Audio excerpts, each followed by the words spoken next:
دولت دنیا سے محروم اور دولت ایمان سے مالا مال یہ خاتون اپنے پھولوں جیسے خوبصورت اور کبوتروں کی طرح بھولے بھالے معصوم بچوں کا پیٹ پالنے کے لیے اس دور کے مغرور سرکش بادشاہ کے محل میں مزدوری کرنے جاتی اور دن بھر کام کر کے شام کو واپس لوٹتی، معصوم بچوں کو کھانا کھلاتی اور اللہ کا شکر ادا کر کے سو جاتی، صبح سویرے بچوں کو ناشتہ تیار کر کے کھلا دیتی اور محل میں جا کر اپنے ذمے لگائے گئے کام سر انجام دینے لگتی۔ چونکہ یہ خاتون نہایت پاک باز اور دانش مند تھی، اس لیے عرصہ دراز سے شاہی محل میں تعینات رہی اور اپنے امور خوش اسلوبی سے سر انجام دیتی رہی۔ ان دنوں سیدنا موسیٰ کلیم اللہ علیہ الصلوۃ والسلام اور فرعون مصر کے درمیان مقابلہ زوروں پر تھا۔ حضرت موسیٰ اور ہارون علیہ السلام کی حیرت انگیز کامیابیوں نے اس کے حواریوں کی نیندیں حرام کر رکھی تھی۔ چونکہ اس متکبر ظالم کے پاس اقتدار تھا فرعون مصر، اس لیے جب کبھی سنتا کہ اس کی قوم کے کسی باشندے نے ایمان قبول کر لیا ہے تو وہ اسے خوفناک سزائیں دیتا، کسی کے ہاتھ پاؤں کٹوا دیتا اور کسی کو لکڑی کے تختے پر لٹا کر اس کے ہاتھوں پر پاؤں پر میخیں ٹھوک کر سر عام لٹکا دیا جاتا۔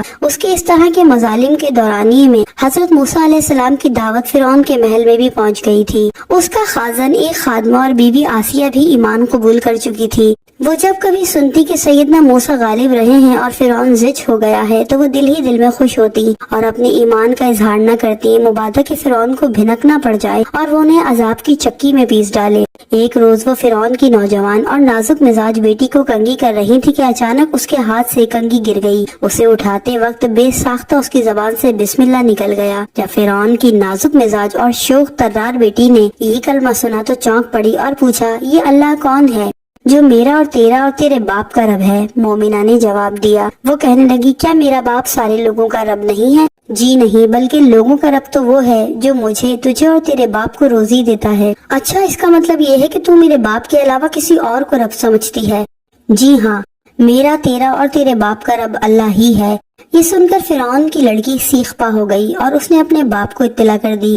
فرعون جو اس ایمان کا مقابلہ محل سے باہر کر رہا تھا، جب اسے اطلاع ملی کہ موسیٰ کی دعوت تو میرے محل میں داخل ہونے لگی ہے اور میرا کھانے والا بھی اس کی دعوت پر ایمان قبول کر رہا ہے، تو وہ آگ بگولا ہو گیا اور اس نے اس بات کا سخت نوٹس لیا اور اپنی خادمہ کو برسر دربار بلا کر جواب طلبی کی۔ مجھے اطلاع ملی ہے کہ تو میرے سوا بھی کسی کو رب مانتی ہے، کیا یہ بات درست ہے؟ جی ہاں، یہ بات درست ہے کہ میرا اور تیرا رب اللہ تعالیٰ ہی ہے جو بلند و بزرگ و برتر ہے۔ وہ ظالم یہ سن کر بگڑ گیا اور آگ بگولا ہو کر سپاہیوں کو حکم دینے لگا کہ تانبے والی ایک دیگ کو گرم کر اور جب وہ آگ جیسی ہو جائے تو مجھے اطلاع کر۔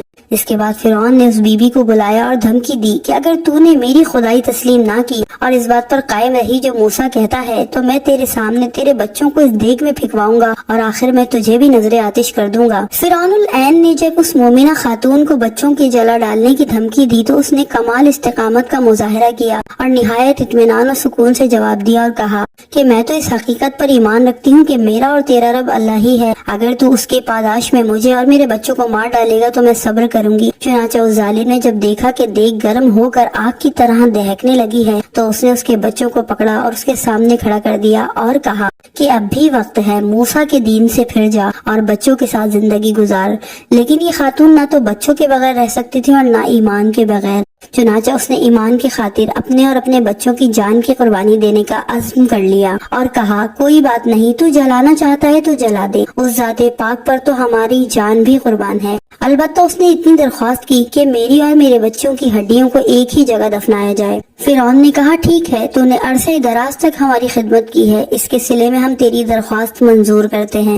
اس کے بعد لعین نے اس کے بچوں کو دہکتی ہوئی دیگ میں پھینکوا دیا۔ آن کی آن میں ان کی معصوم ہڈیاں نظر آنے لگی۔ فرعون انتظار کرنے لگا کہ اب یہ خاتون میرے پاؤں پکڑ کر منت سماجت کرے گی، لیکن اس اللہ کی بندی نے اس جا نگاہ صدمے کو نہایت استقلال سے برداشت کیا اور صبر و شکیب کا مجسمہ بنی رہی۔ پھر اس نے دوسرا بچہ بھی پھینکوا دیا، لیکن یہ حرف اف تک نہ زبان پر لائی اور ایمان پر قائم رہی۔ اس کے بعد فرعون نے تیسرا بچہ پھینکوا دیا، وہ بھی آن کی آن میں جل گیا اور اس کی ہڈیاں صاف نظر آنے لگی۔ جب اس نے دیکھا کہ یہ تو ٹس سے مس نہیں ہوتی تو اس کی آتش غضب بھڑکی اور چوتھا بچہ بھی دیگ میں پھینکوا دیا۔ سب سے آخر میں چھوٹے بچے کی باری آئی اور اس وقت اپنی ماں کی چھاتی سے لگا دودھ پی رہا تھا۔ فرعون کے سپاہیوں نے جب اس کی گود سے چھینا اور اسے گھسیٹتے ہوئے دیگ تک لے جانے لگے تو ماں کی صبر کا پیمانہ لبریز ہو گیا۔ اس کے سامنے دنیا اندھیر ہو گئی اور قریب تھا کہ وہ دیوانی ہو جاتی، لیکن بچے کو اللہ نے قوت گویائی عطا فرمائی اور وہ بولا، امی جان صبر کرو، حق تعالیٰ کی راہ میں قربانی دینا افضل نیکی ہے۔ اسے صبر آ گیا۔ آخر میں اسے بلا کر کہا گیا، اب تو تیری عقل ٹھکانے آ گئی ہوگی۔ اس نے جواب دیا، جی ہاں، میری عقل ٹھکانے پر ہی ہے اور میں اسی بات پر ثابت قدم ہوں کہ میرا اور تیرا رب اللہ ہی ہے۔ فرعون یہ جواب سن کر مزید بگڑ گیا اور اسے بھی بچوں کے ساتھ پھینکنے کا حکم دیا۔ جب اسے بھی دیگ میں پھینک دیا گیا تو فرعون کی بیوی آسیہ نے بھی ایمان کا اظہار کر دیا۔ اسے اس سے زیادہ المناک مصائب کا سامنا کرنا پڑا۔ اسے بھی سولی پر چڑھا دیا گیا اور اس کے ہاتھوں اور پاؤں میں میخیں ٹھوک دی گئیں اور اسے تختے سمیت دھوپ میں لٹکا دیا گیا۔ وہ بیچاری کئی دنوں تک سسک کر اللہ کو پیاری ہو گئی، لیکن آخری دم تک ایمان پر قائم رہی۔ اللہ تعالیٰ نے ان کی قربانیوں کو قبول فرمایا اور جنت میں اپنے پاس انہیں جگہ عطا فرمائی۔